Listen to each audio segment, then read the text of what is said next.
Chapter 113. Break it down, answer some questions. Hello everybody. Dawn and I have been wondering about a few things recently and we're finally going to find out. Isn't that right, Dawn? He's making me do this. He tied me to this chair. I don't care about any of this. Oh, Dawn, you kidder. Don't worry, he's not tied to a chair. Yes, I am. Let's just move on. Untie me! You're not tied up. I give up. Just continue. Good. As I was saying, we've been wondering about a few things. First off, what does Twilight do while we're off on some strange or wacky adventure? Then points to a huge HD flat screen TV. Well, we're gonna find out. This isn't gonna end well. Probably not, but who cares? The rears? Yeah, right. Did you just break the fourth wall? Yes, I did. Now let's get this on. Twilight Sparkle. Her daily routine. This is set on normal morning after Lance has already left the house. Twilight walked out of the kitchen, rubbing her neck. Phew, I don't know how Spike did it. Make food for 5 is hard, she said as she walked down the hall into her and Lance's room. She trotted over to the desk and levitated a parchment over the table. She then levitated Lance's pen up, but put it back down and picked up her usual quill. She tipped it into the inkwell and began to write down her to-do list. After she was done, she rolled up and smiled to herself. She levitated her sailboats up and strapped them on. After doing a quick check of herself, she teleported to Center Ponyville. Once there, she smiled and she looked at the town she loved. After a few seconds taking in the familiar sights, she set out to do the first thing on the list. Visit Rarity. She traveled to the boutique, saying hi to a few of the ponies she passed. She did this every other day. She would leave her home in Canterlot and come back to Ponyville. She would then visit every one of her friends, catching up on a few things she's missed. After a few minutes of walking, she arrived at the door. She smiled and knocked a few times. On the other side, she could hear the sounds of things being moved around. Then came the sounds of hooves approaching the door. Rarity pushed down and smiled happily at Twilight. Twilight, darling, it's good to see you again. Please, come in. Twilight smiled up past. It's good to see you too, Rarity. She looked around, only seeing large amounts of Spike. Where's Peter? Rarity shrugged. I don't really know. He and his friend Henri wanted to do something. Spike walked up and gave Twilight a hug. Twilight returned his hug. Hey, Spike, I've missed you too. I've missed you. He leaned back and chuckled. I missed you too. Twilight smiled happily. Are you sure you don't want to come live with me and my family? Spike shrugged. I do, but I like it here. Peter's a pretty good guy.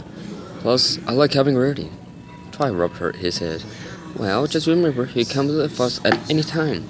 I know Lance would love to have you around. Spike smiled back. I may, but for now I'll just stay here.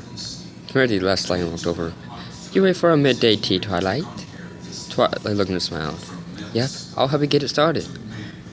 Back to Bring It On. Okay, the rest of that is boring. Yep, the rest is boring. Now, I've been wondering, what happened to Zane? I mean, he was here in the beginning, but what now? Zane. New Main City. Zane tried out of his apartment, which he had rented, inside. 10 months and he still hasn't found her. How hard should it be to find her?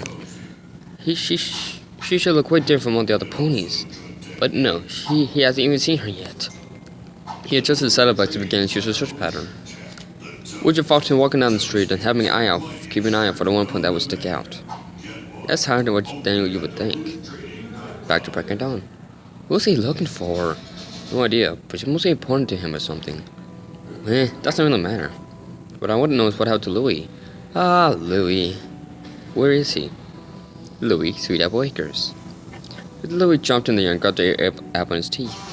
He then jerked his head, causing him to break off the tree and fall. He sat on the ground and began to eat the delicious apple. He's been having the time of his life ever since he got here. He had no worries at all. Appleboom was always playing with him and keeping him entertained. He does wonder what the others have been up to, but he's too relaxed to search them out and find out. Besides, he knows they've been getting in trouble. It's kind of hard to miss all the sounds of hay fighting they cause. But hey, no worries here. Back to Break It On. You mean he's been living up while we've been getting our asses kicked? Seems legit. Fuck you, Dawn. Anyways, I have another thing I've been wondering about. What's up to Mapatoris? I mean, he's a dragon. How could he miss him? Mapatoris. Close to Fletcher's cottage. Mapatoris sat on a hill, twirling an uproot tree in his claws. He's been in sort of depression ever since that pony named Shadowbreeze moved in. He doesn't like the way he helps Lodger to his animals, and how they cuddle at night. Yes, he was jealous of Shadow, but so what? He sighed sadly. Life sucks. Big time. If life truly sucks, I believe I can help you, said a female voice behind him. He turned and looked down to see a female unicorn. Yeah? How could you help? She smiled. Watch. Her horn began to go broadly. Back to break of dawn. Who was that mayor? No idea. Okay. Anyways. Last thing. What has David and Rainbow Dash been up to? David and Rainbow Dash, their cloud home. David sat on the couch, reading one of the books he had bought at that bookstore in Cloudsdale. He was enjoying it.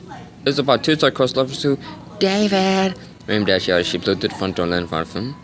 The sudden appearance of his lover caused him to jump. Dashy? What's wrong? She grabbed his face and her front hose shook him. I just went to the doctor. To find out why I've been throwing up in the mornings. He nodded. And? What did he say? She got and fell back on her haunches. I don't know if you want to hear this. David walked over to her and sat down next to her. He then put his forelegs around her and held her close, her head under his chin. Come on, Daisy, you can tell me. I'm sure I can handle it. She snuggled to him and rubbed her forelegs on his waist. Okay, I'm pregnant. David's eyes widened, but only for a second. He then smiled and held her close.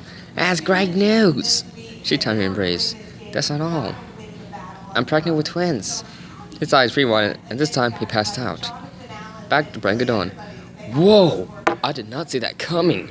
Damn! Poor guy. Gotta take care of two foals. We have two kids. Yeah, but they're both old enough to take care of themselves. I think. Are we done here? I think we should get back to Lance. God knows what he's done while we've been gone.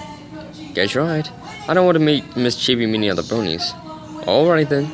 Goodbye, readers. Please leave the fourth one alone. Never! It shall be tempered with beyond repair. Fine. And we're gone. Interesting.